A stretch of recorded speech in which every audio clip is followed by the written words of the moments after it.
So happy to be here today for Ancient Beliefs for the BIPOC community. I am DeeDee Anderson, founder of C.A.R.E Wellness Center and Services here in Olympia, Washington, and owner of C.A.R.E Family Services.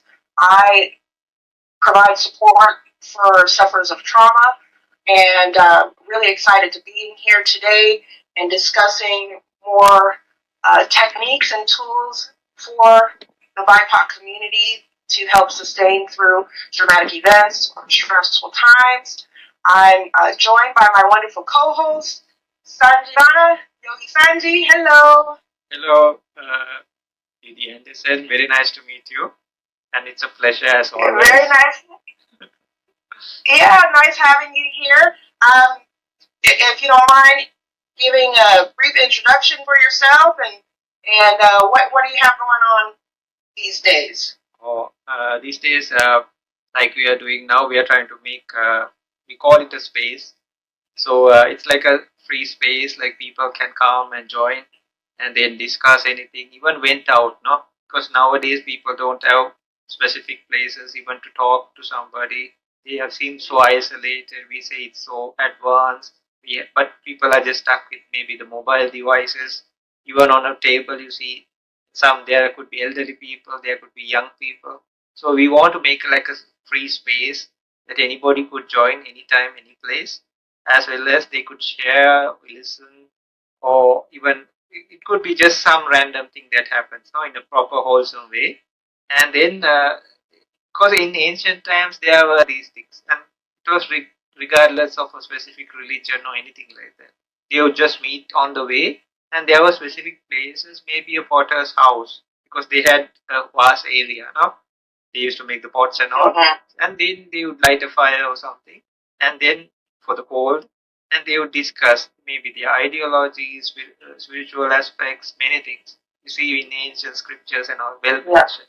And in another place, like in a meditation center, also at the end of the day, we used to light some candles. They didn't use electricity on purpose, and there were people from different countries. We used to just sit and sometimes just be in silence, also. Sometimes meditate. Yeah. And sometimes somebody would say, you know what, like when I was practicing, or like I have this trauma happening to me and it's really coming up. What should I do? What are your suggestions? So there's some, I feel so angry. I feel so up. I had a rough day. So it's just like something that, somebody just brings a poem of some which they have read within the day. It's so beautiful. And some people, they don't even talk a word, no, but they just want to share the space. It's very nice. Like they don't even utter a word. They are not trying to be very wise or anything, but still, like they just share the space. It's so wonderful. So we want to make even a small space. People can come, be with some wholesome people, and if they don't want to talk, they don't have to talk even. So they don't even have to introduce themselves if they don't want to, no? So they just can share. In some traditions also, like say there was a heart, and then they would allow somebody to just come and sit and go. I love that. Just to share the space, no? So we are trying to make, and there's a lady from Australia. Maybe something will come up in the Europe area also now. And so the idea, we had a program today also. It was like a series. So that was, it is kind of like supposed to start in the Asian region also. Just a few places according to the time zones. So then, and it's not like people have to be there or anything. So, and wholesome topics, and just like a place where we can show like people have still a wholesome place even on the internet now, and we can use the technology we have from different places to people connect. So this is the thing that I've been and doing some charity work also. So we were able to send some donations and all even to people in the Gaza region, and helping some people here also. I love that. Yeah. I love that. That's something I grew up going to church. We would always go to church, but something I really loved about church, outside of course, being in the temple and hearing the word and sharing the gospel, was always that fellowship that we would have afterwards, and being able to check in with each other and see how everyone was doing. We would have a meal afterwards, so having that fellowship, having that connection, like you said, sometimes you don't even want to say anything, but just be in the company of other people. If your energy is low, how do you, share energy with other people that will kind of like uplift you in those times. And so that's something that, with C.A.R.E Wellness Center, I'm really hoping to cultivate as well once we get land, which we're fundraising for, always fundraising so that we can try and get land. But eventually having that safe space where travelers can come and visit, where participants of our wellness programs can come and participate in, the different events that we have available. Because what I found personally for me, when I left the States because of my depression and anxiety, I was having a lot of panic attacks, but being able to go to Europe backpacking for 6 months allowed me to kind of come out of my comfort zone and connect with other travelers. And what I didn't expect, Sanji, was going to these different places, and sometimes there would be like a campfire, sometimes we would just kind of meet up and huddle, but meeting different travelers from different backgrounds, different cultures, and we would just talk about, where we're at, where we're going, how we're healing, what are we working on, and that was very healing for me, connecting with multiculturals, cultured people, and learning about their culture, their country, their beliefs. And so that's kind of brought us to this place that we are now, right? Where having ancient beliefs for BIPOC community, an online space where people of different cultures can come online and we can share that same experience, what you're talking about and what I've experienced is having a safe space to explore and ask questions. If someone were to say, I've heard about chakras, but I never really thought that was something I would really get into or whatever, then they can ask someone, just be curious and not be judged for being curious. And I think that's really important because we often fear things we don't understand. And a lot of people, whether it's ego or fear, they're afraid of asking these questions. But if we can cultivate these spaces that we're doing where people feel safe to ask the questions, just childlike curiosity of what does this mean? What does that mean? And being able to have open conversation about it, I think is really important. So thank you for the charity work that you're doing, and thank you for being here and continuing to make it feel safer for people, myself included, because you and I have these conversations one-on-one also. And so I want to, just say thank you for giving your time for folks like myself and for so many others to ask the questions and dig into some of these things and understanding better, right? So is there anything else that you got going on? Mostly that. Then I would like to focus on some like translations and all, some scriptures and all, but later on. These are the things that happen. Okay. Yeah, well, we're trying to, just something's coming up. I do have self-advocacy for equity workshops coming up available. They begin November 4th. I provide 10 workshops it's a series that goes through self-advocacy for equity, which is a workbook that I authored. And the purpose of those workshops is trying to dive into a person's personal strengths, values, core beliefs so that they can empower themselves and really build on who they are as an individual and how to advocate for themselves, going into anger, how to identify triggers, how to identify ways that you can reduce your anger, how can you improve your confidence, and how can you advocate for your needs. And so it's a 10-part series, workshops available through Eventbrite. or also through the C.A.R.E Wellness Center website under self-advocacy. And so that's coming up November 4th that folks can register for. It's a full program, or people also have an option of just picking specific topics from those 10 workshops for one-on-one coaching with me. And we're also organizing a wellness retreat. We're calling it an Empowerment Retreat 2025 to occur in March. And so that is still being organized, but we're hoping to have registrations open for that December 1st. And that's going to be an 8-day wellness retreat on an organic farm here in Washington State, where people can register to attend. And for that 8 days, it actually includes a 9-day healing circle with one of our contracted facilitators, Annie Sale, who was a social worker. She was a hydrocolonic specialist. She practiced under Master Andrew. It incorporates a nutritional detox, and so we're kind of resetting the systems for this wellness retreat. We're detoxing the gut and the brain while we're doing the retreat.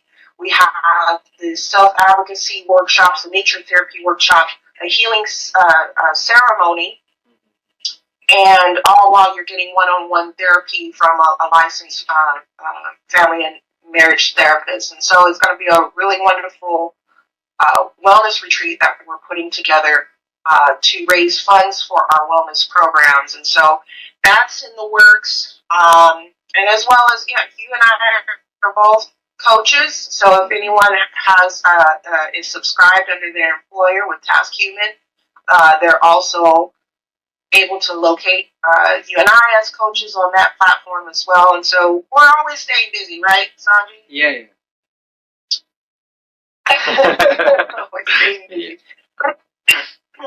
Excuse me.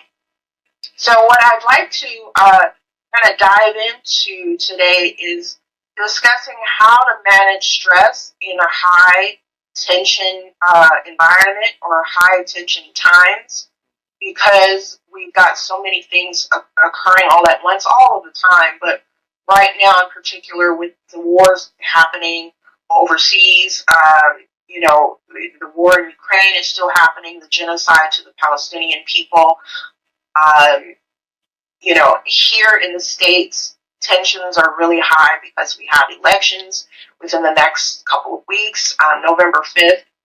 And so you've got opposition everywhere on both sides. People are stressed, and you can feel the tension in the air, even going to the market. You get eyes on you all the time, and it's just a really high stress time, and I want to discuss ways of managing that stress, specifically for people of color, or those that are what they would call underprivileged, or maybe living below the poverty line. It's hard enough trying to survive and to take care of your bills and take care of your family and go to work and earn a living and manage your health and then manage your spirituality. There are all these things that you have to juggle all of the time. But then when things occur within the country or overseas that really tug at your heart and they get you emotional, and maybe feeling like really overwhelmed, like I can't handle this. This is so much. What are some tools and some techniques that we can practice to making sure that we don't lose it? Yeah. So that can be a challenge. So what would you say? What are some of your techniques? So just with my experience, I can tell then with the things people use, what is suitable to use, we can go from the extreme of things, and then in a practical situation also, we can how to implement. No. So I was a monk for a very long time, and I used to live in the forest and the caves. So I didn't even have a mobile or TV or radio, none of that. So I remember after many years, like I came out of the forest and I was going on this like road, and then I saw suddenly a new president had come. No? Then I like came back and I had a look on. There was a bunch of papers on the floor, no? And then I asked like, he's president now? And then the person selling the papers looked from out. Oh, where in the world did you appear, right? He was like, because I didn't have, no, I didn't know, no, I had no involvement also. So, but that life is like so nice. Maybe it's out of the greed and you are out of the, you live a life like below the poverty line also. Uh, but but there are hardships and all, and things you have to endure, and then because you are doing that devotion and all those things, no, like you are really into it. So there are some people who suffer, but not in a big way, no. So at least you just go to the village, collect your food, come back, eat one meal per day. But at least you have that vast like space of freedom and not been always tormented by all these things that is happening around you, know, and you don't want even. So that's like one of the extremes of ways, right? People even say, I had done, I'm going off the grid. They live with their families, no, so no, I don't want even, I had it enough with the internet even. Some people like really, they had it enough, no? So they, and they just ask for it. They'll fast forward and turn it off for a while. Yeah, surely. And then so that is like one extreme or like one big step we can take, right?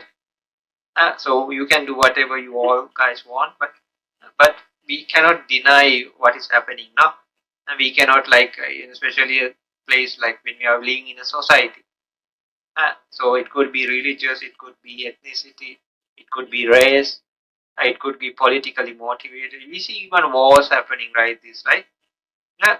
So ethnic cleansing, lot of things happening now from the history of time. So some people are taken out for no reason. Right. No? So it's, though we think like now it's like such a advanced time, but in those aspects we don't see much difference. Yeah? So the thing is like we can use different methods of like being prepared or like how to say accompany your mind. So in ancient beliefs, it is said uh, another. I'm just trying to go and trying to use the things like we can implement only. Yeah. So I'm just telling from the most extreme measures a person can take. Extreme means like you can just shut down everything if you really wish. You don't have to be in the turmoil, right? Uh, you don't even if a person wants, they don't have to cast a vote. Even that is also a right of theirs, right? I don't want to vote, no. That is a right of mine if I want, right? I don't want to do it, no. So likewise, then so in ancient beliefs, it is said it's a good example. They say like people who went to war. Just example, so they had this protective armor, sometimes made of leather, just to, or like even later like chains or steel to stop the arrows. Uh, so then, say this person was wearing this jacket. It was considered as a jacket, metal or leather, or, whichever. And then, at some point, even for a rest, this person hung it on some place. And that at that very moment, say an arrow came and struck the person. So it is said like this person cannot complain. Oh, I was wearing this metal jacket all the time, but I just for a break I hung it up. But now it's not. I got struck by this arrow. Yeah, you get what I mean, right? When they got struck by an arrow. Yeah, like for a small time, they were not in the middle of the fighting or anything. This person hung the jacket, removed the jacket, and hung it for a short time, maybe a short break or something. He or she was always wearing this now within the day, and then suddenly this person removes the jacket. Then was struck by an arrow, and it said like if this person complains, oh, I was wearing this jacket almost all day, but for a short time I just removed it. but the arrow came and struck me, and it's not fair. But that person was struck by the arrow, no? So likewise, it is said, even if a moment of time when we lose our guard, or the mindfulness, or it could be loving kindness for that matter. If we lose it, what happens? We can be struck by these arrows that really can hurt, or that can really damage. Okay?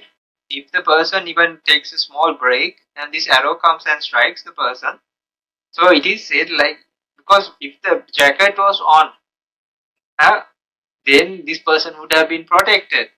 But the thing is, even this is considered even for loving kindness. So soon as you take off your guard, what happens? The arrows will come and strike. It seems very unfair. It is said, like even if if this person complains, but already the arrow had struck this person. No?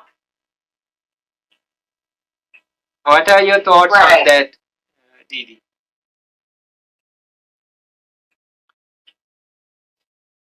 You might. Well, I could see where some folks would say that is really unfair, and that wearing the armor all of the time can be really strenuous and exhausting. But it just, to me, speaks measures of how strong we need to, or how much we have to strengthen ourselves so that we can continue wearing that armor and protect ourselves at all times. And so there are these techniques of strengthening, right? Sure. Yeah, definitely. So yeah, that's typically where I would always point to the breathing techniques, meditation, prayer, and grounding, because those are things that we have with us at all times, no matter where we go. It's not something that we have to pay for. It's not something that we have to sign up for.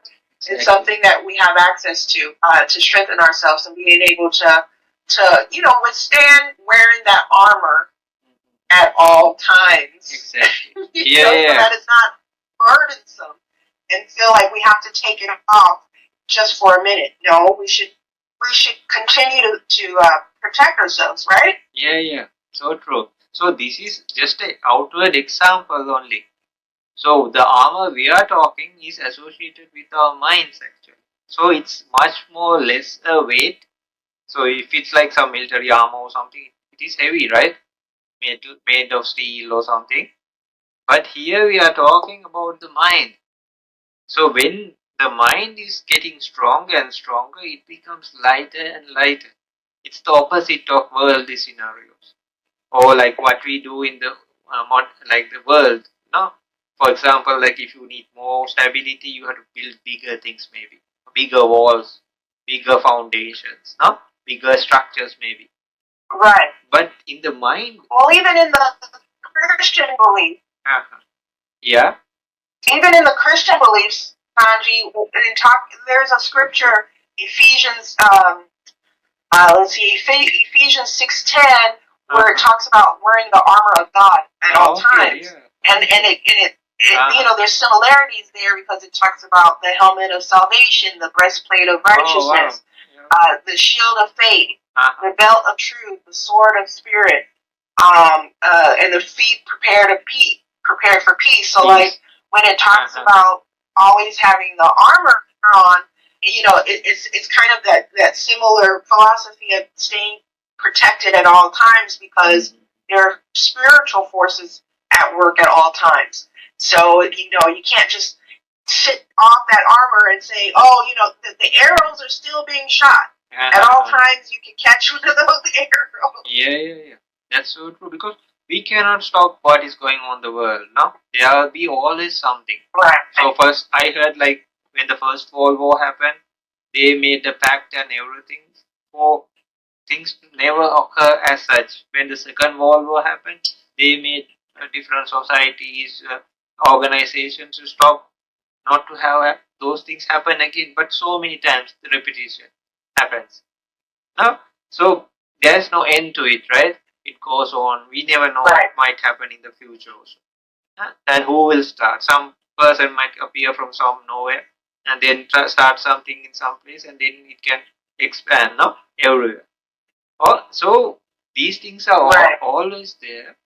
But if we can make a way, like many religions and many places say, no, all these, it's wonderful. You see all these things in different places, no, regardless of which religion or which, because all good people try to it'll practice. Never stop. It'll always be ongoing.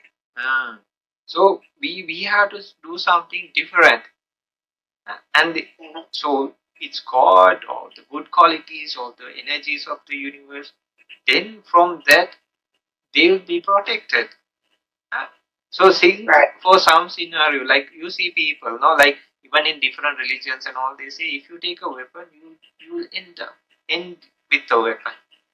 It is as such, and in a way, it's so difficult to stop war from war, because there is like so much things that happen, especially for innocent people. No, two factions can fight forever even. But what about the people who in the middle? No, today also I got some photos, and it was really like you feel like the casualty. A small child with like wounds everywhere, and she was like on a pavement and like begging for food. So, if this is the reason of somebody's like having a war, what kind of reason is that, right?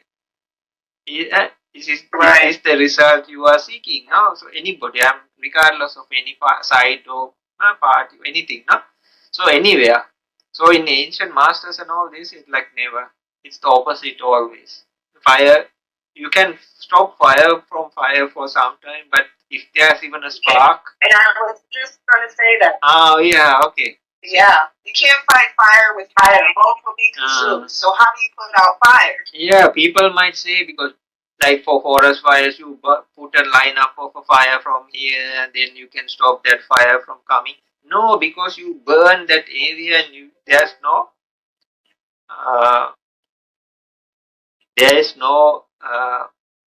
how to say things to be burned no more. So that's why the fire stops, no. But it is not like fire stopping fire, no. They say that. So, and usually we see like over the time, no, people who started violence, sometimes they end their lives also with violence.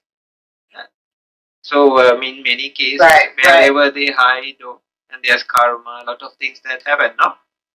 So, just like coming back to our example, if we can generate wholesome things, because these are very powerful, very mindful, very awake, and then especially the reaction we are doing. Some people, even for the slightest thing, they become very emotional, agitated. Even these are strategies of politics and other places. No, I'm not telling any side or anything. We don't have to take sides. There's divide and conquer. Then the racism and like views, religion, ideology, these are things that can send people to war with each other. Sometimes they are from the same religion, but the caste system or something makes them like even kill each other, harm each other. So these people really can motivate the others. We saw, no, in Second World War and other places, no, and in other countries also, like people who just they are. Well, and there's always going to be, like you said, there's always going to be something going on in some part of the world. There's going to be war, because this is spiritual warfare. I mean, you've got tensions rising due to big egos and people fighting interpersonal conflicts and having a lot of wounds that they have to heal. This is not something new. Like they say, there's nothing new under the sun. We've been here before in times of war. Tension is high, stress is high. So the matter is like learning, okay, to calm ourselves, knowing that we can't match with that same emotion, right? We can't fight fire with fire. That's first and foremost, right? Mm-hmm. So not to be consumed by the high tension and stress that's going on. You know, with so many people protesting, people going to war, people out in the streets fighting, people on social media fighting. You see it everywhere, and the tensions are high and the vibrations are low. But the first thing is to not engage in it in the same way, because you're just making the fire even bigger. Sure. So after realizing that, though, there's got to be some technique, some ways that each of us can collect ourselves and say, okay, this is what is going on around me. How can I regulate myself to making sure that I'm not contributing to that fire? I'm not making that fire even bigger, because it'll rage within you. You know, that's something I know personally for me. Growing up in Los Angeles was that all the time. Go, go, go, go, go. Fighting, homelessness, you know, people are hungry. People are in survival mode. It's a dog-eat-dog type of city, much like New York. You have to do what you have to do to try to survive. And having that around you all the time, you know, the other part to this, Sanji, is realizing that when people are exposed to that fire, those tensions all the time, what it does to the body. You know, something I've learned more recently about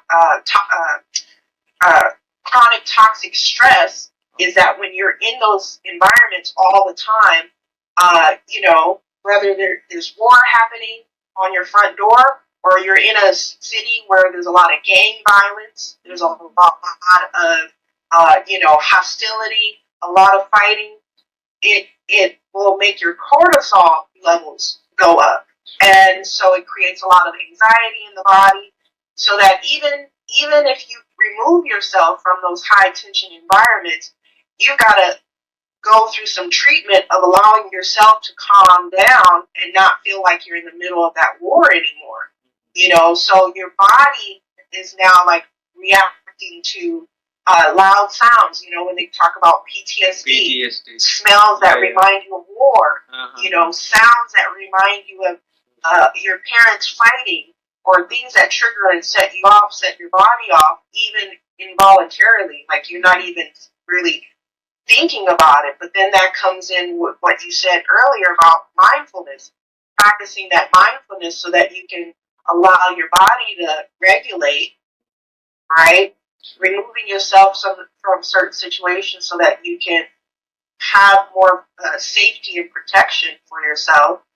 And then really using some of these exercises so that you can heal, you know, what's going on with your body, and then being able to contribute in a way that isn't fire with fire, but maybe shining some light or spraying some water.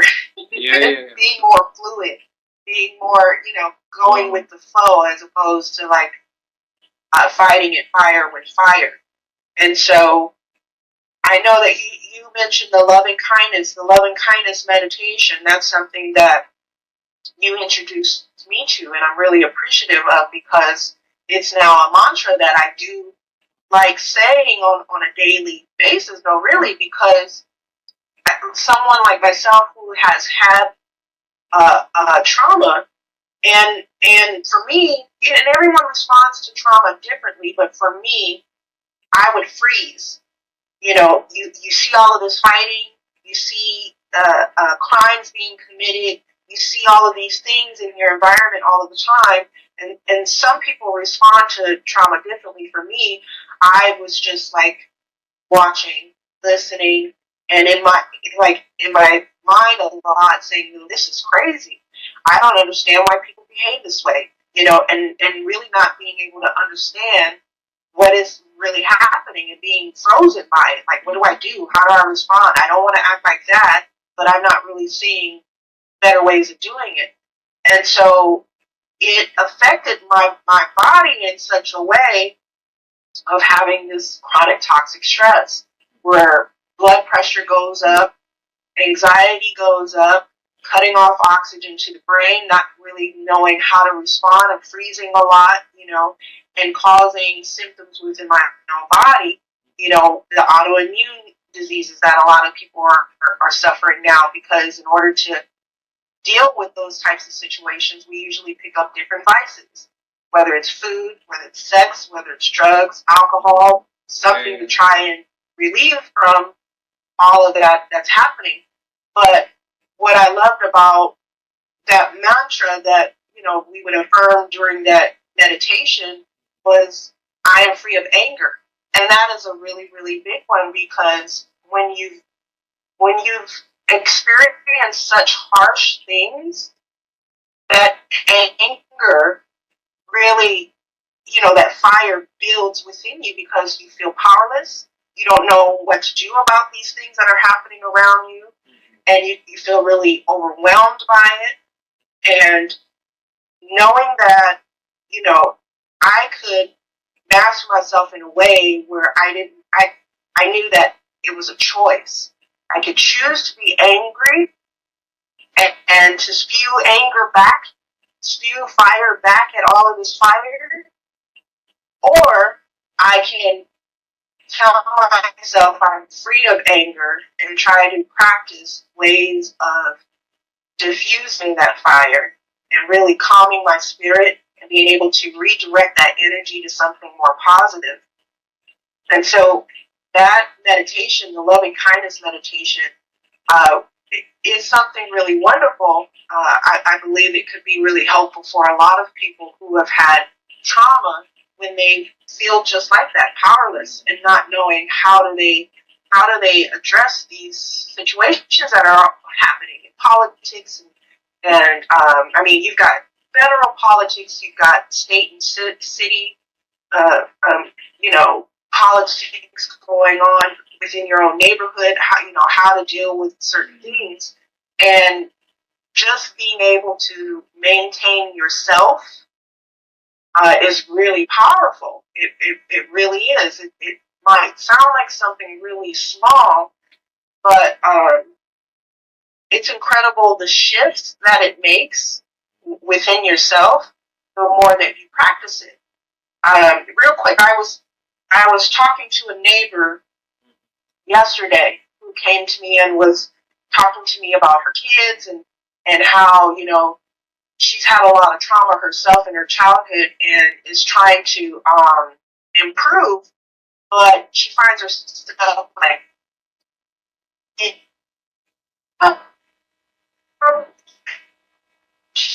cut at them, and she's screaming, and she's like feeling really bad after she does all that, but is not quite sure how to making the change so that she doesn't do that and have her kids thinking that that's the way that they should handle situations. And so I was talking to her about a number of things, but I challenged her with changing her language, because it's a really powerful tool that I, began exercising 4 or 5 years ago, with just how I spoke to myself, right? So, like with the loving kindness meditation, saying, I am free of anger, I am free of mental pain, I am free of physical pain, I am free to live happily and peacefully. Saying that daily, for me, helps me to think about those things and be mindful of those things, and then trying to change the language that I speak to myself and the language that I speak to other people. It may sound like something obvious or some small thing, but it really does, beef up this like muscle that we have in how we deal with the day, right?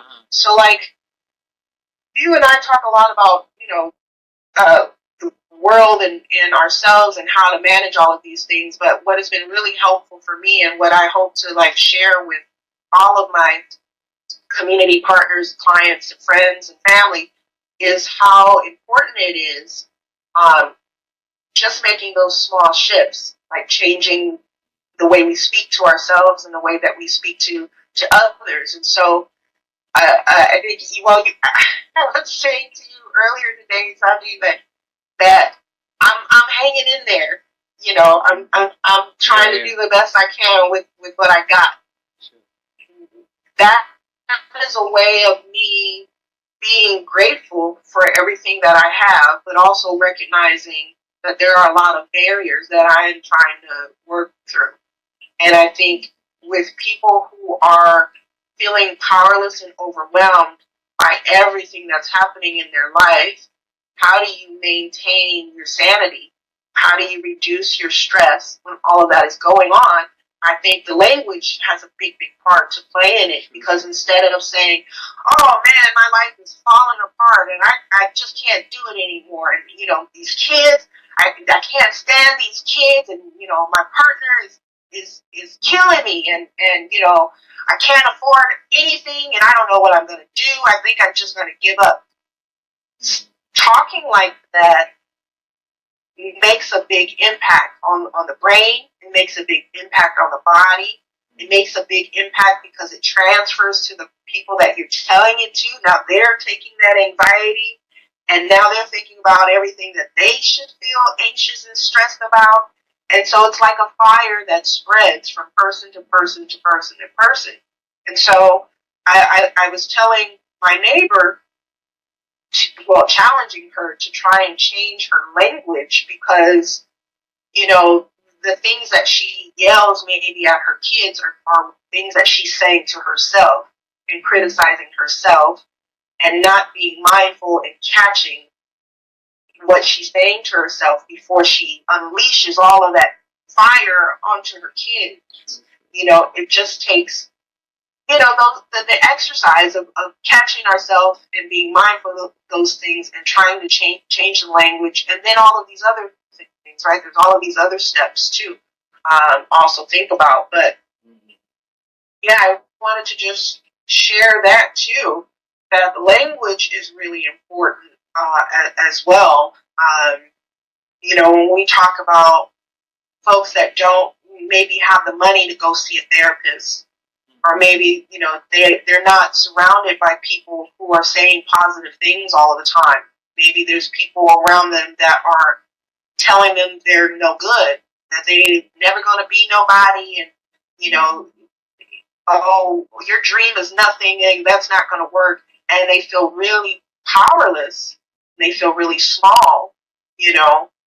How can they, how can they afford to do these things? And that's why I always share the breathing techniques, because it's free. It's something that you can do anywhere. Even if you close yourself in a closet, you can practice breathing techniques, right? To try not to stress. There's the meditation and prayer, which is really important, because to me it's a way of connecting with spirit. It's taking myself out of my own brain of what is good for me, and saying, okay, I surrender myself. I'm here in the present. I want to do good. So how can I do that? And there are so many different forms of meditation, but I always tell clients, meditation and prayer are, they go hand in hand. Where prayer is a way of giving praise and gratitude, meditation is a way of listening and kind of opening yourself up and surrendering to these ancient beliefs, these ancient forces. And then grounding ourselves. You talked about going out into a cave or being out in the forest. And really, when I left the States and was backpacking, I was detoxing from a lot of the stuff. Growing up and being in Los Angeles, where everyone is go, go, go, go, go, survival mode. Oh, I have the best car. No, I have the best car. I have the best house. I have the best clothes. And it's so superficial and so thick that to leave it, get outside of that environment, was like fasting. It was unplugging. Okay. It was, the air was different. The food was different. The vibe was different. Mm-hmm. And being able to disconnect from that, not being on social media, eating different foods, more healthier foods than the U.S. That was, to me, a way of going off grid before I learned more about being off grid. But those grounding techniques are really important. Reconnecting with nature, because something interesting, and maybe you can attest to this, Sanji, but like when you're in nature, it always seems like to me that time slows down a lot. Is that true for you? Yeah, definitely. It becomes like I remember, like I was sitting in this cave, and before it's like so fast, no, and everything. And I just saw just an example only, yeah. Like it was super slow mo, and I saw like because it was a beautiful like a forest, and it had like upper floor, and there were specific animals was going on that, and they come in the night, and a lot of things you can, and there I just saw like a leaf coming down, and I was watching that, but it felt like slow motion. No, I'm just telling as example, and so it was super nice, and so I'm not making things up, or it's not like a deluded mind or anything. No. I'm just telling like what I saw at that time. But it was much, and because other times we had to rush everything, right? We had to rush. We are in such a rush, and then you don't know why you are rushing for. So today in the evening also we had a discussion, and we were talking. Now we have communication, we have transportation. Even the food we don't have to cook. Even we can order it if you need. Now, so then before people had to write letters, maybe they traveled on foot or by cart or some or a ship or on a sailing ship maybe. And then for communication also they had to write a letter and wait for 1 week, and then the next week it would come, maybe overseas one. Huh? And then food, they have to even grow their own food, right? Not only cook, they have to grow their food. But they had the whole time for themselves, no? Even if they walked on foot, they had time to walk on foot. Now we have, so we should have a reserve of time, no? But it's the opposite, right? It's the opposite. We have, now we connect so fast, we can go somewhere fast, we can even order our food, we don't have to grow them, we don't have to cook them even. Then we should have a reserve, like a whole bunch of time for us to feel more free, more space, more time. But it's the opposite, no? So coming back to your point, yeah, surely, like if you, because it's a choice, like you said, and I listened to something that was nice recently, and I just heard it while on the way, and this there was so we give priority. So people say we are busy, we are busy, we are busy, no? But just see, and they were talking about. Then I was listening, I was thinking about it, and we give priority not for our needs, even what we want. Right. Not our needs, even what we want. So that's why we don't have time, because we want something. Some things like, so just say like a person who says they cannot contact their mother or father, you need to wait 1 week. Then when you ask like, because you meet clients, no, our students or something, and they say like I was supposed to call my mom, but she was waiting for me, I couldn't. Then when you ask like, what did you do? I was partying 24 hours. Huh? Come on. Yeah, really, so then I'm just telling as an example, I'm not telling who it is or anything. Huh?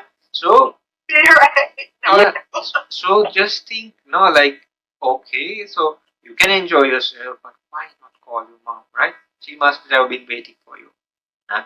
So, so, then you have to wait another week to call your mom again. Well, but that drives to the point of like being overwhelmed when people feel really overwhelmed with all of these things that they think they're supposed to do, that they need to do, that they want to do.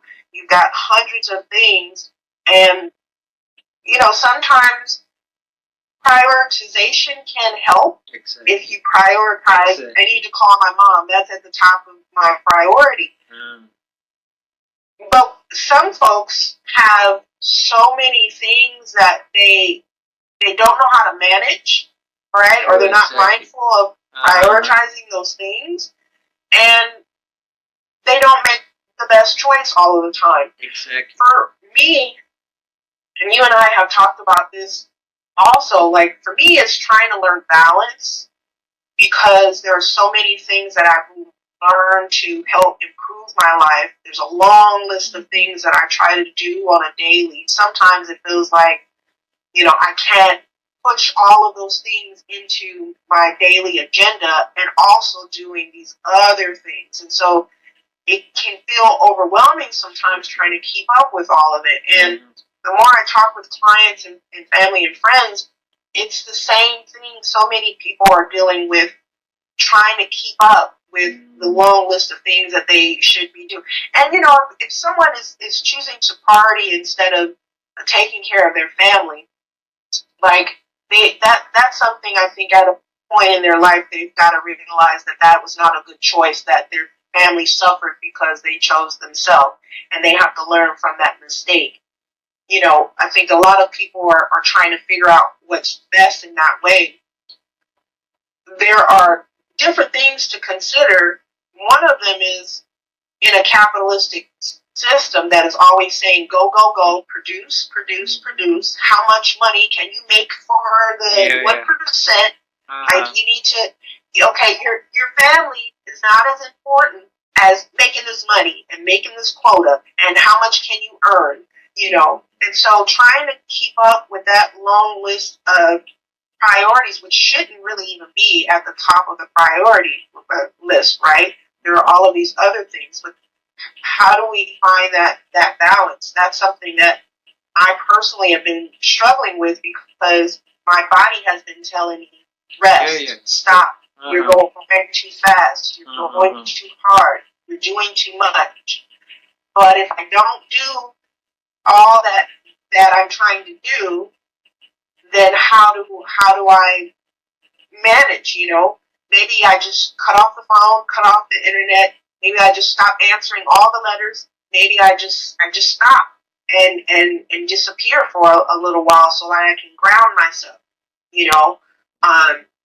That might seem a little bit extreme, a little bit radical, but I think from the people that I've talked to, it's getting to that place of like, well, how do I manage all of this, all of the demands of work and life and family and, social life. I want to have some time with my friends and be a little selfish, but I can't do that because I have to do all these other things, And so it gets really stressful for people trying to figure out how to balance all of that in a society, in a system that is very demanding, can seem very unjust, and it seems very unfair. How do they manage that? And so the breathing techniques, I love reminding myself about the breathing techniques, because as someone like myself who had an anxiety disorder, a panic disorder, I used to have a lot of panic attacks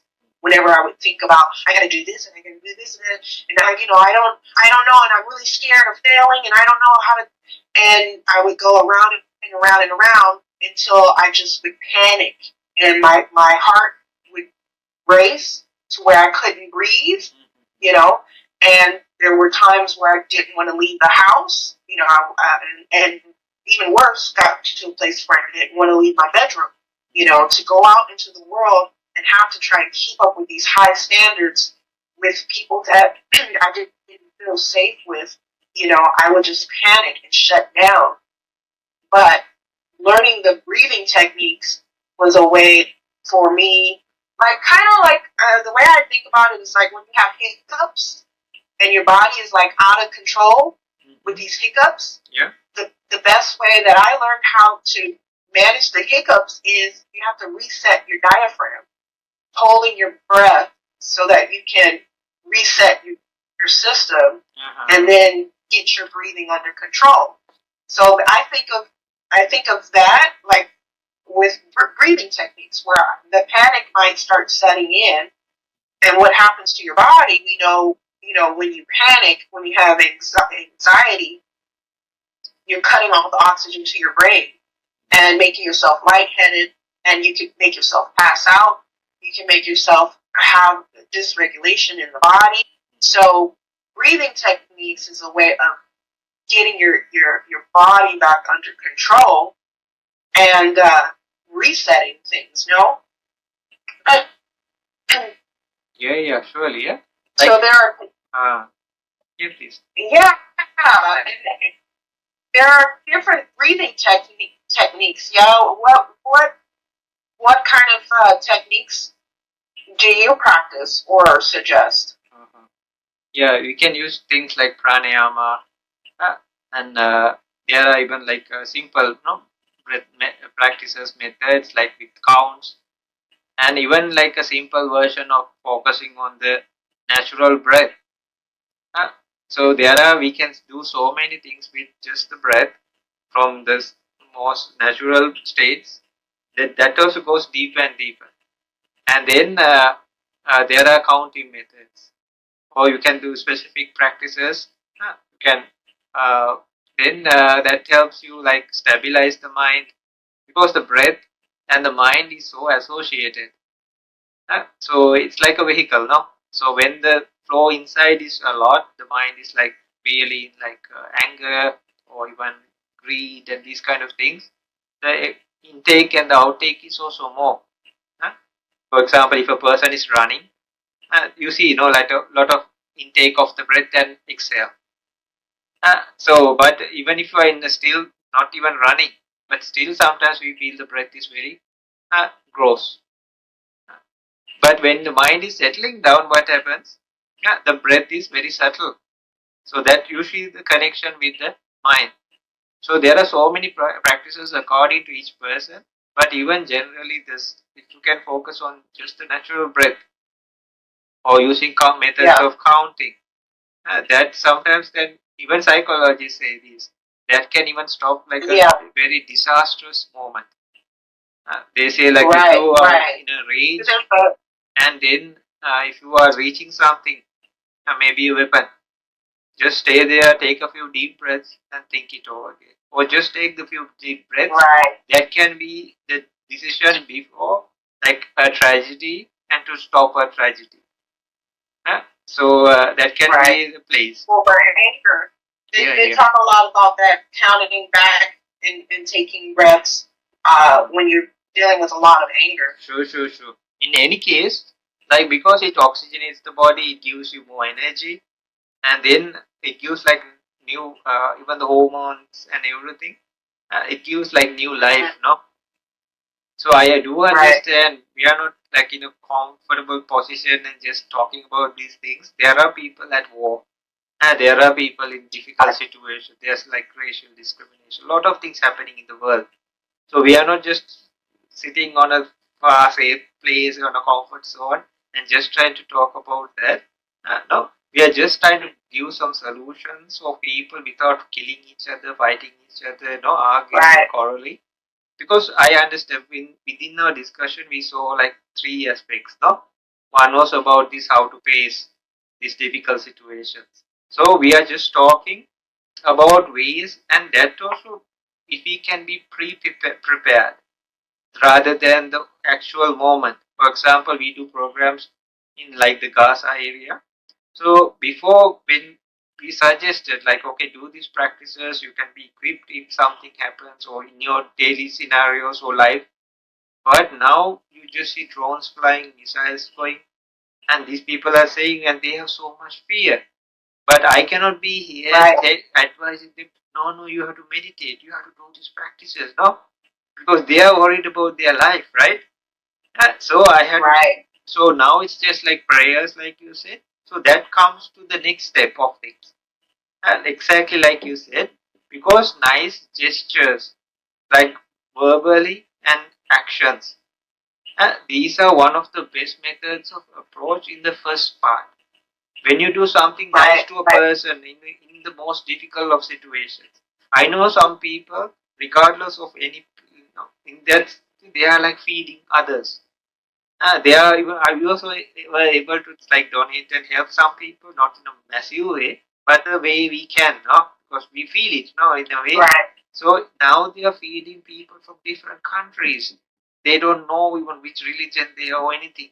They just see people on the streets and they go and ask like what they say mainly food, no. So they are cooking and trying to give them, and they don't. They are not sure about their life. Also. Yeah. So if you can do like verbally and as well as physically, like you said, huh? And another thing is like the prayers. Oh, they are so beautiful. The connection with God, the connection with your soul, with everything. And that is like something Right. you can always keep like a silent prayer inside you, know.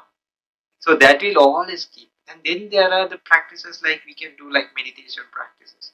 So that also takes from Right. different stages. Yeah. So so actually the terminology of meditation is like it goes deeper. It's like usage and multiple usage. So we think you just close your eyes and then so no, that is practice sessions. It's like you put a learning time. Huh? You put this big sign and you try to learn to drive your car or ride a bicycle. Yeah. But Yeah. real meditation is supposed to be the practical terms. The real practical terms are the time Right. a person has to really implement these things. That is real meditation. So in ancient time they used to say Bhavitaya, Bahulikataya. The usage and multiple usage they used to call it. So that also DeeDee, there is like from there are levels even like where you were telling about loving kindness. This is like extinguishing the fire. So any for any reason, we are not trying to be like some play like or like how to say in a place like we are okay and then we are trying to ask other people to do things. We are just telling some suggestions because if you take a red hot piece of iron and then I'm not telling people are in so much difficult situations and we are not trying to avoid or look over them, no, and then those are very really hard situations. I'm just telling if somebody is at least in a safe place now before it gets too worse, no, or too bad, because anger is like something that you really, if you are holding a piece of red hot iron and saying the other people you should burn, no, but the person holding that iron gets burned the most, right? That is how it is. And if you are putting this out in front of children and all, even a pet, if you ill treat them, they would turn to the worst, no? So what to say about our children? So there are even ways like through like loving kindness practice, you can use it and it's like pouring water, but you can take that also to the next level. This is called concentration. So then in that level, there are like different, it's called you break the boundary, Sima Sambheda. And there are jhanas, very powerful mindsets. You can feel that every time. That kind of relief, it's the opposite of anger. So then the breaking of the boundaries means you take categories of people. People whom you have a lot of respect. People who you like. People who are neutral to you as well as people whom you dislike. But later you will, it's not just saying, no, like, okay, I feel the same towards everybody. No, you should bring that kind of mentality, which are like states of the mind, and that will be your proof that you treat everybody the same. You use the same spoon to like serve everybody. Because you should get that state of, if it's like access concentration, it's access concentration to all these types of categories. Even the person whom you dislike. So uh, then you can know like, okay, I really have loving kindness within me. And then what you can do, there are deeper stages called Vipassana meditation. In that DeeDee, what they do is, they go to the depths of things and really eradicate the roots of anger. Then even if a person really comes to kill you even, you would not have anger no more. But there's a powerful force that even protects those kind of people because they are very special. And they are sometimes called saints, they are called enlightened beings, all this.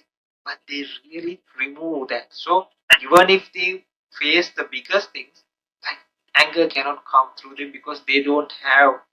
So the main reason, if the pond has mud inside, when something, even a small pebbles falls or a leaf or the wind goes, it stirs up because there's mud inside. If you remove the mud, even if an elephant jumps into the pond, nothing happens. Right. And it's that part of purification. Exactly. Purification that's necessary. Purifying the mind, purifying the body. But that I think is the misconception a lot of people who are not familiar or practice meditation could look at meditation like, that's not going to help me. How is that going to help me in war? How is that going to help me right in the moment? But what you're saying is so true, because it's an exercise. It's the purification of the mind and body that's necessary so that you can act. Otherwise, when you do act, you're acting with contaminated mind, contaminated thoughts, and feelings and actions. So meditation is just a part of that transformation, where you're purifying your thoughts and your body and really detoxing from those things. And it doesn't happen overnight. It's something that you have to commit to daily, because it takes time and it does take transformation. Prayer, I think, is a great tool, as well as the breathing. You were talking about there's the box breathing, there's Wim Hof breathing, there's all of these techniques of being able to regulate the body, purify the mind. Prayer is practicing that gratitude. No matter the situation, how do you stay prayerful, and how do you stay in gratitude instead of feeling defeated or small and powerless, But in the heat of the situation, if someone is coming at you to attack you, it's not to say you don't defend yourself and try to keep someone from taking your life. But if you're practicing these techniques in the moment, day to day, then over time you're transforming in a way where you can better protect yourself, still act and have servitude and serve the community and things like that. But now you're doing those actions not just based on self, not just based on ego, not just because you feel really emotional and you can't really control your emotions very well, but you're now acting or behaving in a way that can really produce better outcomes, I feel like, because for a long time making decisions that were more self-centered than thinking about the greater good, you create these habits and patterns of being, and you get stuck in the loop of reacting that way, and really caught in situations that you don't want to be in, you don't feel good in, and you don't know how to break out of those situations. Well, these are techniques to helping with that transformation, so that you can better learn yourself, becoming more self-aware and purifying your thoughts, purifying your mind, but even more than that, purifying your gut. The things that you eat, has a big part to play with it too, because even if we don't all have access to organic fruits and vegetables and healthy food, it's still important to be mindful of what we consume, because that can also pollute our mind and our body and make it difficult for us to having better behaviors. So it's not just one thing, it's a number of things that we can exercise to try and improve and become better. But I know a lot of people that are like, well, meditation's not going to help me. I can't just meditate and then my bills are going to get paid. I can't just meditate and my family's going to get better. They think of it as this thing that, it's not going to produce a direct result, an immediate result. But I always challenge them to incorporate it into their daily routine, because over time it makes these shifts. For me, it's something that I try to commit to daily in a way, and it. So for me, sometimes, Sandy, I don't make the time to sit in meditation, with the mudras and music and the candle and the incense. Sometimes I don't devote 30 minutes to an hour of doing that. But I realize I can do it when I'm in the mirror. I can do it when I'm driving. I can do it when I'm laying in the bed before I even get out of the bed. I can try and concentrate my mind, focus my mind on certain things. And so I bring that up because I think, it's something that we all kind of struggle with and trying to balance everything and living in a society that's go, go, go.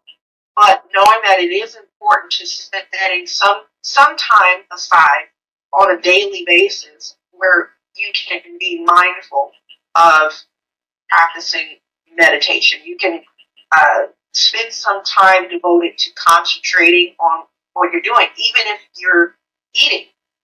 I used to do a few years ago, well, more than a few years ago when I started this journey was when I was learning about meditation and kind of intimidated by it and not sure how to do it. I started by just focusing on eating because I was living such a fast-paced life that I would just eat and go.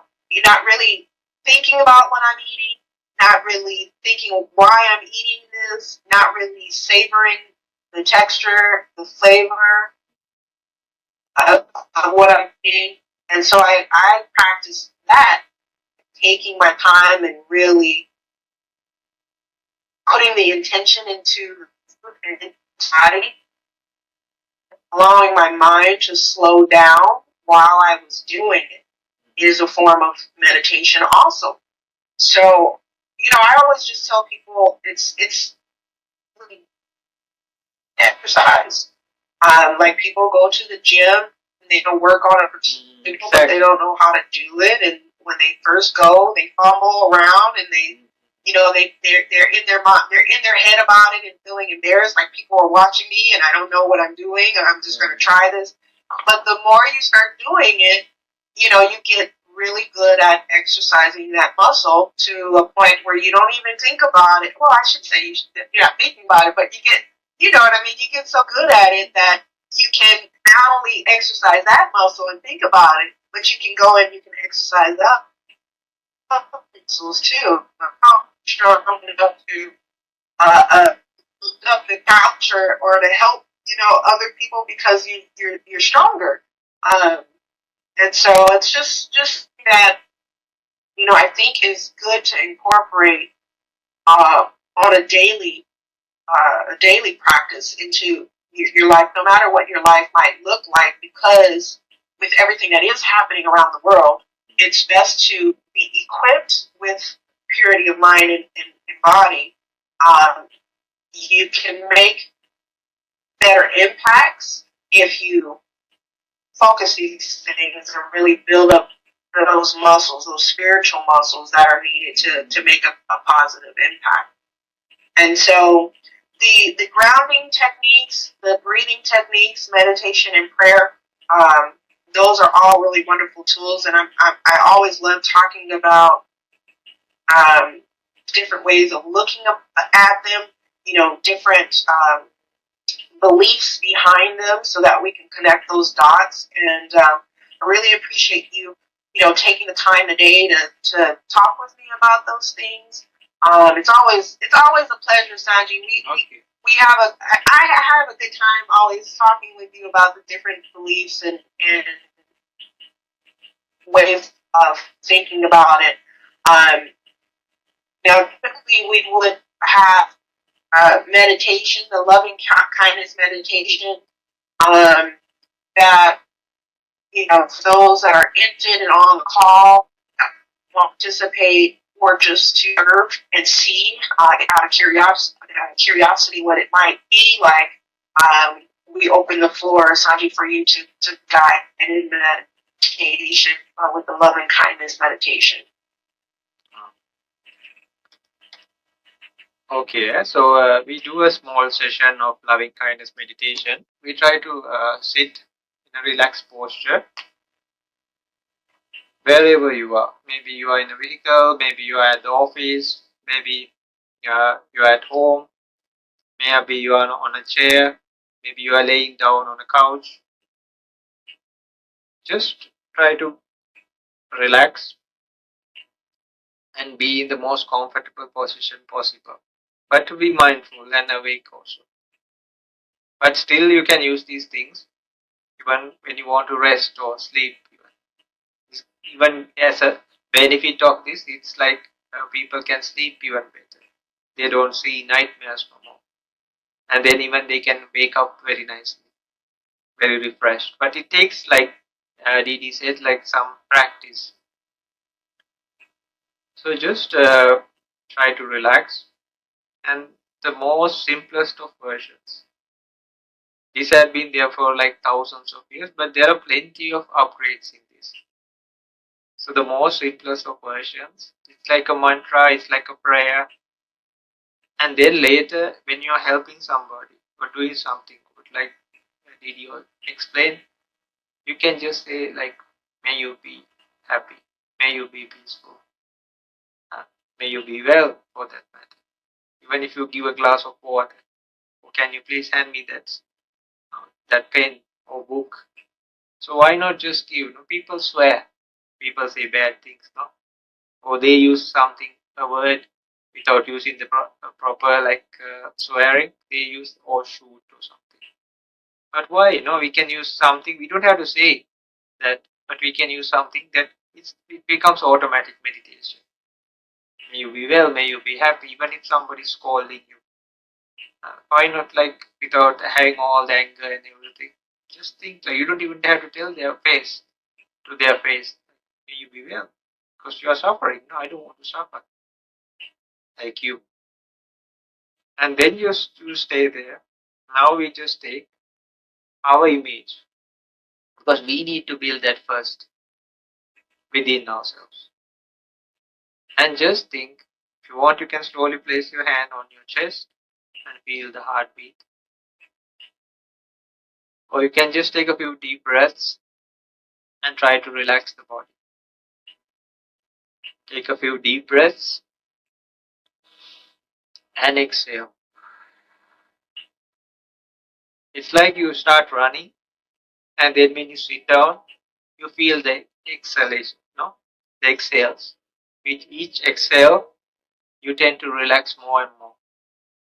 So likewise, in normal situations, normal times also, you can just relax and just put out any kind of tension or pressure, even through the breath. Then after that, what you can do is you can slowly try to release or relax part of the body. You can use your hand if you want, like a gentle massage to places where you can reach. And from the top of the head, you can release the excess tension if possible. Just like the savasana in yoga. Or just move the body in a way that you feel most comfortable. Even the muscles, even the fabric you're wearing, of the clothing aligns. Then just close your eyes and stay for some time and just see. If you feel some pressure somewhere, just try to relieve it, even adjust the posture. Then after that, you can take according to the posture you are in now. Take yourself as the meditation object and just think these ancient verses, may I be free from anger.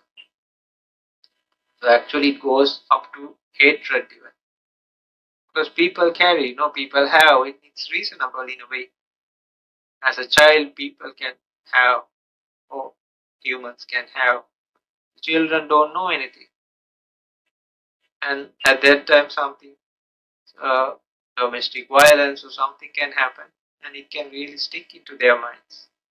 Even harsh words, no? Not only like physical things, or bullying, or something like that. So even if you carry some hatred, you can just think, may I be free from that hatred. Then if it slowly turns into anger, that's one step ahead. One, we are like, the time we have to suffer is less.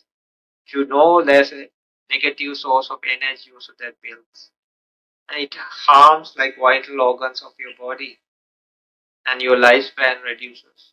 There's a lot of things that happen. If you believe in karma, there will be a lot of bad karma also. So even if something political or racial or anything, we'll have to pay the price. We'll be born in a different place if you believe in future births. We would not have a clue about what happened in this life, but still we'll have to pay the price for this anger and everything. That's the worst part, no? So why not we do the opposite? If somebody saying this is not practical, how to do? Yeah, I understand. If you are in a difficult situation or even as a place, like if you can avoid, please don't be there. Now, if you can come to some safety. Uh, but if you're put in that situation, I really understand. It's not easy as said. No. So, if we can, why bring the hate? You take so much time to build the hate or anger. So why not do the opposite and try to bring something that is curing, something that is soothing, that is not harmful for yourself and the other. If you can watch all these things, media and everything, and generate so much hatred, so then that time if you can use it properly, that's why we were talking about. We focus on, we give priority on the things we want, not even need. But if a doctor or somebody says like, oh, you have to take a break or you have to be admitted to the hospital at once, uh, then we just drop everything and do, right? And some places like you cannot even see which race you are, or what kind of blood or you are getting. Uh, so they all our ideologies change at some point. So still people can try to make differentiations, but they are not valid. So why not we have peace now? Or even if the world or they are trying to do or provoke or anything, but if we can stay in peace, how wonderful that would have been. Because we do many things for ourselves, no? So just take yourself, may I be free from anger. And the second part we know this all affects our mind. So may I be free from mental pain. So people can have their ideas, all this, but why do we have to suffer? Okay, if this doesn't really affect you and then it doesn't hurt you, or you're not raging out, then, but usually it's not the case, no? And then after that, you see like you're full of anger. It's not a good thing. No? If you feel happy and peaceful or something, either that is worth it. Even a conversation like that, no? Or a thought of that. So it affects our mind, and our mind becomes very bad, and there's like a negative force that builds. So we can say, may I be free from mental pain. And what about the physical pain? Even when we are angry, the whole body it changes. It affects our vital organs. It reduces our lifespan also, just because of some outward thing, ideology or something, or something really that doesn't even benefit us. No, they would do whatever they want after that. So may I be free from physical pain, and most of all, what we all need, may I live happily and peacefully. So those are very ancient words that have been coming on for thousands of years. If you believe in more, it's actually coming for millions of years. And it's very applicable now and even millions of years from now. That's why they have been there for so much time.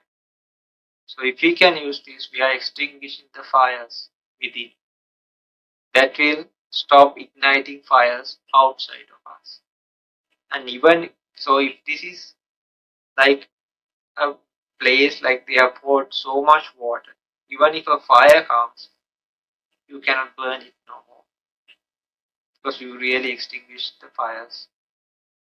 It will save you from the hellfires, it will save you from fires everywhere, and especially the fires within. Some people even suffer in silence. And then after that, there are ways of knowing the fires are slowly reducing. So you do a lot of times for yourself. and then slowly you move outwards. May the people around me, all the beings around me, maybe your kids or animals outside, humans, animals, all. See how nice it would have been rather than anger, hatred, violence. Or we just say, oh, this should be like this, they are bad, they are horrible. Because that is what you are spitting out, no? But even if somebody is hurting you or anything, if we can say the opposite, that is much more greater than spitting out all this, which is inside you, no? That shows what is really inside. How to rectify this? No, no religion, no God, or anybody would agree.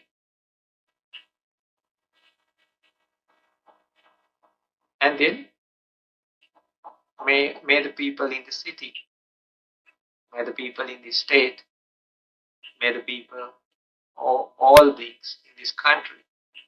So regardless, we cannot choose like that. Then it's not proper loving kindness. How to choose and do? May one part be free from all and the other part not be. It's not like that. So from each time you do, you do a self-cleansing. And you can see in things like little children playing now. You see them doing different things. But in actuality, you can stay away or above that. You don't have to even react. It's like child's play. But you can do things that is helpful for the community, that is helpful for the others. Not to provoke, not to, but still do a impactful thing without the hatred. Yeah, you are supporting your community, you are supporting your race, but not to destroy the others. This will be the same thing we are doing that other people wanted to happen. And then we can even focus on the entire world. If everybody was thinking like this, somebody might say, no, everybody is not thinking. That is the problem. But at least a little bit of us can start it or do and just think, may all beings of the entire world be free from anger, free from hatred, free from mental pain, free from physical pain, and live happily. So let us focus on the priorities, not give priorities to what we want, but exactly what the need is. So from that we can have peace, love within us as well as outside. And if we can slowly spread this without spreading fire, then what happens is more and more people will seek it and like realize it, and we can stop a lot of chaos happening. So let us all practice. It doesn't take much time. You don't even have to use money to watch media, all these things, go here and there for campaigns and all that. You need money and all that. No, but here without anything, doesn't matter any amount of like education what you had. Nobody checks for your status or anything like that. You can just do. So may it help all of us to reach happiness, peace, unity, and harmony. Okay, and then you can slowly open your eyes.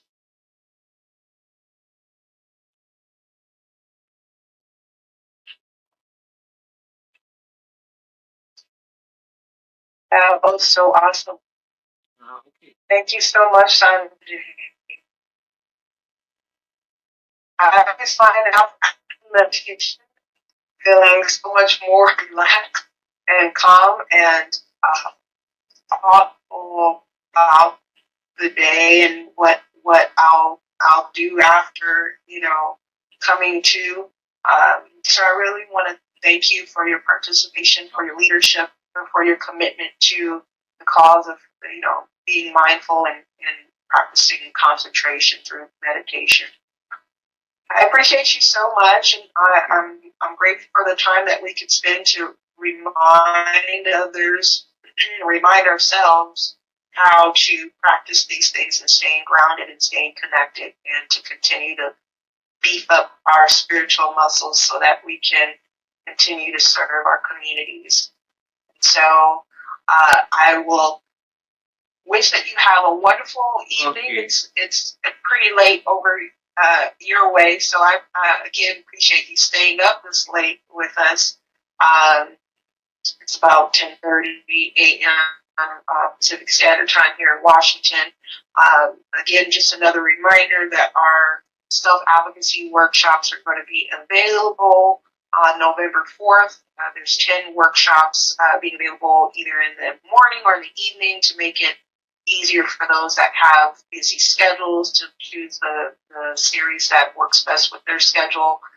And we'll share more information on the empowerment retreat that we're organizing for March in 2025, which I hope Yogi Sanji will be able to participate with us in that early morning meditation and evening meditation. That's my hope, that he'd be able to join us for meditations during the retreats. Again, if you want to reach out directly to either Sanji or myself, you can do so. The email for C.A.R.E Wellness is service@carewellnesscenter.org. You're more than welcome to visit and explore the website, www.carewellnesscenter.org. And Sanji Bana, do you want to share your contacts? Yeah. So thank you so much. It was a great pleasure, and as always, to discuss with you, and really admire the service you are doing, and to help the communities, even through a lot of difficulties. Now you are trying to help so many people. It's very admirable, and we want to help more and more people. Yeah, so please be free to join the programs or contact us directly. So it's not a propaganda campaign. So the people who started the website, they put like sanjeevana.com, which I felt ashamed of at first. No, so and so it's easy if somebody wants to reach, they can just find us. And now there are like Sanjeevana names here and there, in but the easiest way is to like this sanjeevana.com, and then there's the contact page, and that has like a lot of contact details. So from that, and for anybody who needs, and if there's some even a very difficult situation, they are free, so ready to help even for free. So please contact, or even any donations or any fees. We try to channel it towards charity purposes. So anyway, if you're in a lot of difficulty, please tell us anytime, and we are ready to help you. Okay, so thank you very much, and you too, DeeDee Anderson. Please have a wonderful day. Thank It was a you. great pleasure to have, and hopefully we can help more and more people. No? Yes. That's what it's all about, man. That collective consciousness and us working together. So yeah, thank you. You have a wonderful night, and hopefully I see you next Saturday. If we have any others interested in booking, visit the website. It'll direct you to our Eventbrite page where you can register to attend next Saturday's Ancient Beliefs for BIPOC community. Thank you so much. Okay. Have a wonderful day. Have a wonderful day.